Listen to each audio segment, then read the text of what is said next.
second part, I'm going to go to COVID. During COVID-19, it came out clearly that a number of tenders were issued directly for purposes of a pandemic or in the situation that we are in. Yes. To me, a lot of those tenders involving public funds, a lot of funds were unaccounted for. True. That's corruption. 3, allow me to now quote the Minister of Finance, Peggy Sarami. In last year's budget speech, she came out to say the Botswana economy is losing about 34% of its revenue through corruption means. Imagine leaking 34% of your total revenue to corruption. So that's worrisome signs. It might be a case of corruption being on the rise.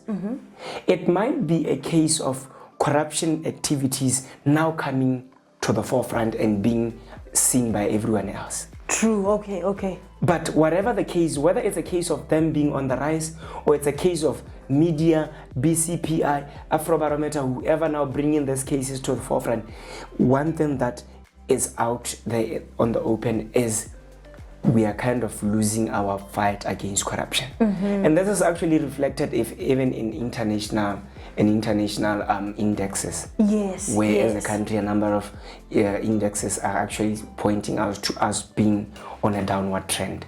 So from an analytical head, I would say we have a problem in our hands, and the perceptions of Botswana as shared by Afrobarometer towards corruption at both high levels and lower levels, it seems to be on the rise.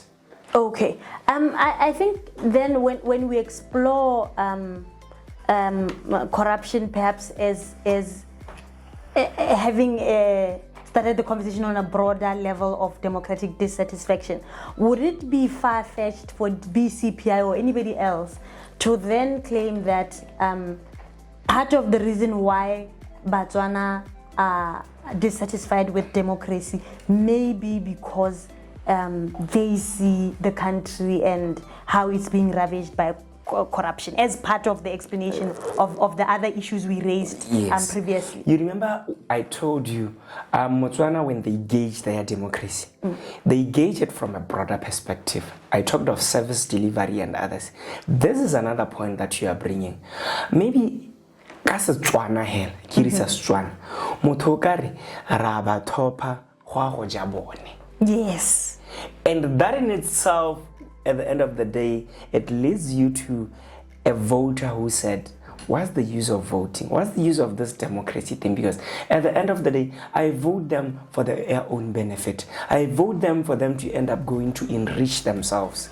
So that in itself, it might not be one question, but it's related to say, one, they are not satisfied because of democracy, because of a number of reasons, corruption being one of them, to say this very democratic setup that we have, it ends up being just a way of voting people who are going to enrich themselves. Okay. In that instance, then I bring in another aspect of the corruption variable that you and the Afrobarometer team explored. I saw that a majority of Botswana feel that in our country, when it comes to blowing the whistle on corruption, we face the risk of retaliation or negative consequences. Perhaps maybe you I don't know if you have the question somewhere there to share the exact question. But what is there to say about the perception that Botswana feel like if you expose corruption, you are at risk of retaliation? Is that commensurate with perhaps what is on the ground? Yes, like I said, we ask a variety of questions, and one of those questions is with regard to whistleblowing, to say, if you are to whistleblow or report corruption, what are the chances of that end up retaliating back to you? Okay. And unfortunately, most people say, if I report corruption, probably it might end up coming back to me. One, those questions are related anyway. Remember, we are saying this corruption, some of it comes from higher offices. Yes. So now you look at our governance structure. Those higher offices, whether you report to DCEC, whether it's ombudsman or whatever entity that you report to, at the end of the day, these entities report directly to higher offices. So at the end of the day, from an analytical perspective, you end up with a system that kind of even detests reporting, because I would report what happens tomorrow. I'm nowhere to be found. This actually speaks to practical experiences that we have. How many times have we seen directors of DCEC, DPP, or even ombudsmen being changed? Probably because there is a higher profile case somewhere. Remember the suspended head of DCEC? Yes. It's on such grounds. Yes, to that's say true. you might have information. I remember at some point he ran to court to say, I need protection. Yes, before I can open the files. Because I have files that I should be protected with.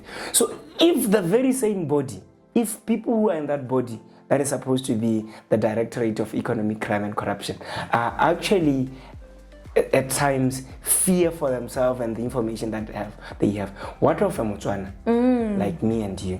So in the end, it's a circle to say, yes, two things. I report corruption and then what? Nothing happens. Two, I report corruption, then I become a target.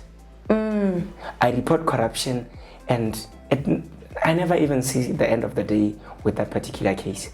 It's either it's dismissed or something like that, because there are a number of cases actually even in our courts of laws that have been dismissed, some of them relating to corruption. Corruption. Yes, so to me, corruption in that case becomes a war that we are not winning as yet. That is why it's on the rise. That is why people, as far as whistleblowing is concerned, are still worried that if I whistleblow, I may end up having repercussions to my whistleblowing. Do we even have whistleblower protection laws? Another story. That's our whistleblowing act is something that the BCPI has also explored, and its inefficiencies thereof. I think also the issue of this specific one relating to whether people feel protected as possible whistleblowers. For BCPI, it hit home because we have a lot of instances where in our interactions with Botswana, they ask if we are a safe space for them to report corruption cases, and where we tell them that yes, you can, we can help you through the right channels. Or to use the people will approach us, very enthusiastic, I want to expose corruption. But the moment they hear that we only we take them back to the police, to the DCEC, to the ombudsman. Yes. If release. Exactly. So I think for our finding, this finding that a majority feel that there is a risk of retaliation in what we've explored.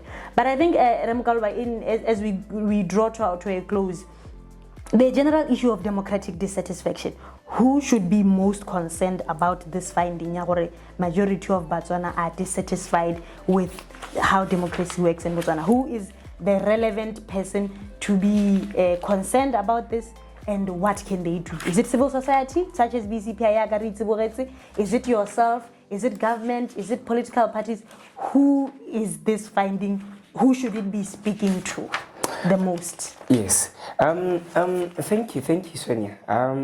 Actually, in answering your question with this democratic dissatisfaction, allow me to go to one of our questions that speaks about voting patterns in 2019. Okay. On the overall, from those whom we interviewed, a good number of about 50% said they voted. But now we dissected that data even further. Okay. People over 65 years, 94% of them voted, those whom we interviewed. Okay. And then for those between the ages of 18 to 25, I'm picking those two groups, only 46% said they voted. Okay. That's now, I want to combine these two issues to see. Now, look at this voter turnout. Dissatisfaction with democracy should be a worry to everyone.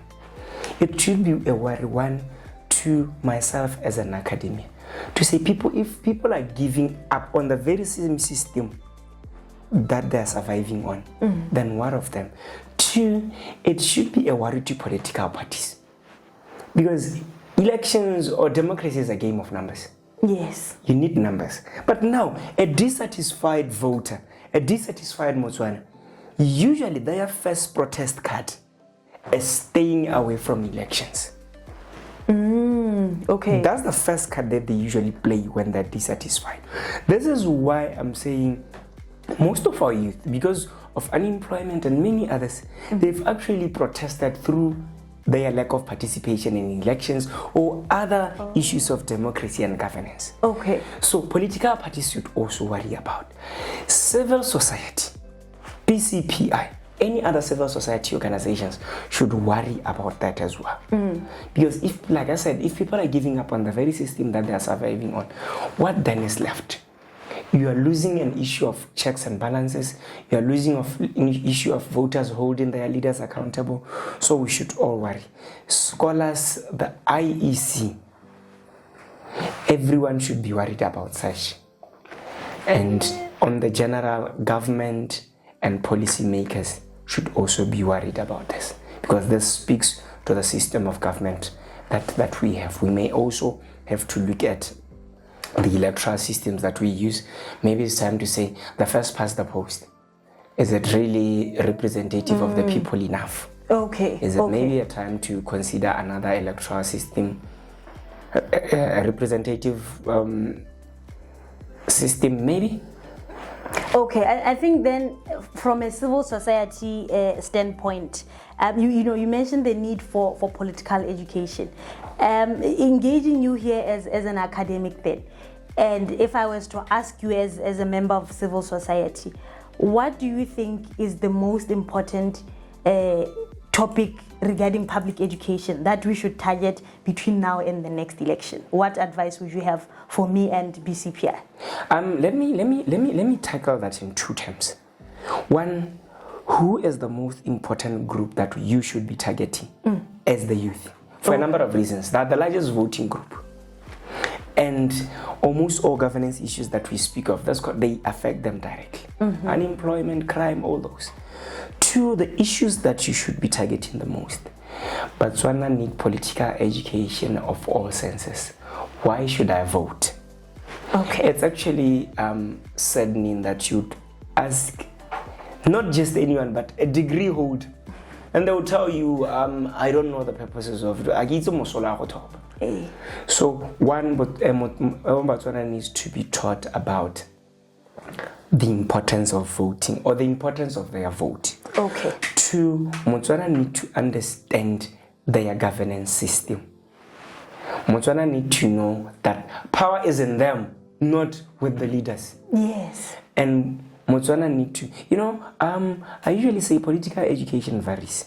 And there are one or two instances recently that shows me that we as a people still has a long way to go. Remember, not so long ago, there was a Constitutional Review Commission. Yes. The reports, disappointing, as well as the deliberations that were held. To me, that's still another one that says we need education, be it the political system, be it measures that we can use as a people for purposes of transparency and accountability, be it issues of corruption, be it the power of a vote. Those are issues that we should target. But heading towards 2024, I think the biggest that people should be focusing on is the power of your vote. What your vote can do and what your vote cannot do. Why should I vote? Because the moment we vote, the moment we are politically educated, we can change a lot as a people. Thank you so much, Mr. Mokaloba. I really appreciated your deliberations on the matter, and I look forward to the next round of Afrobarometer. Perhaps maybe our parting shot would be, is there a scheduled year for the next round of the Afrobarometer? I always hear people, saying, because I pay close attention to the reactions of Botswana to your findings. Do we have a date, whether Yangwara or Kwedi, of the next Afrobarometer round? Yes, thank you, Sonia. Actually, we are still in the process of disseminating the results of round 9, which hopefully we will be done with by end of April. Okay. And we have a number of press releases and a dispatch that are coming. Okay. With regard to the round 9 results. And then, like I always say, if you want the results for yourself, they're at www.afrobarometer.org. And then with regard to round 10, yes, we are hoping we will go for round 10 before the 2024 elections.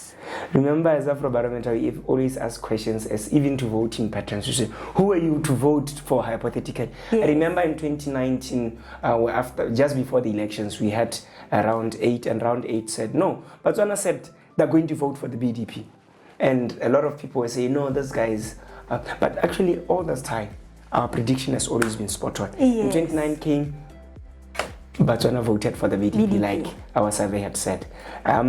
We are hopeful that probably we will start preparations for round 10 after winter this year, and we'll probably go to the field around winter time next year. Okay. Like that by 2024 October, we have already disseminated the results of round 10. All right, and the last parting shot. Can you please reassure Botswana that just because you were not asked, you are not a respondent, does not discredit the findings? This is the issue that I think, having followed the work of the Afrobarometer, it always comes up. Somebody will say, 66%. You know, we work with statisticians in our team. Yes. And one of the popular things that they like saying is, how are pile soup? Or what taste or soup ya mentsa? A tsa soup e lo thobo e goduma bele gona re no soup ya me ga ena letswai. Kampo tsa leswana or taste the soup. This is what leads us to what we call sampling.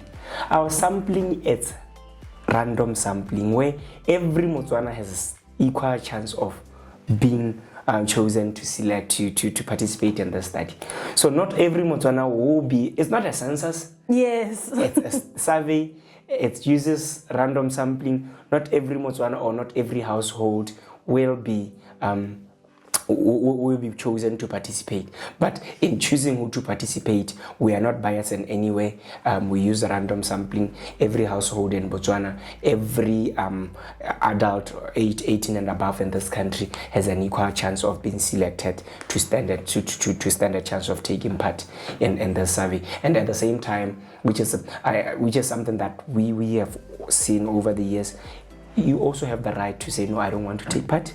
And then the next random respondent is chosen. Okay, no, thank you so much, Mr. Mokaloba. I wish to thank you and the team at Star Awards. I think more than anything, your team over the years of the various rounds, like you said, have made it a point to include BCPI, invite us to events, and we've collaborated in some events in previous round, and it is always a pleasure to explore the findings of the survey for each round. Thank you so much. Thank you very much, Sonia, and let me also thank BCPI, because sometimes carrying a survey and then sitting on the results, it doesn't help. So it's such platforms that allows us to actually share the findings. So thank you to BCPI, and thank you very much for having me.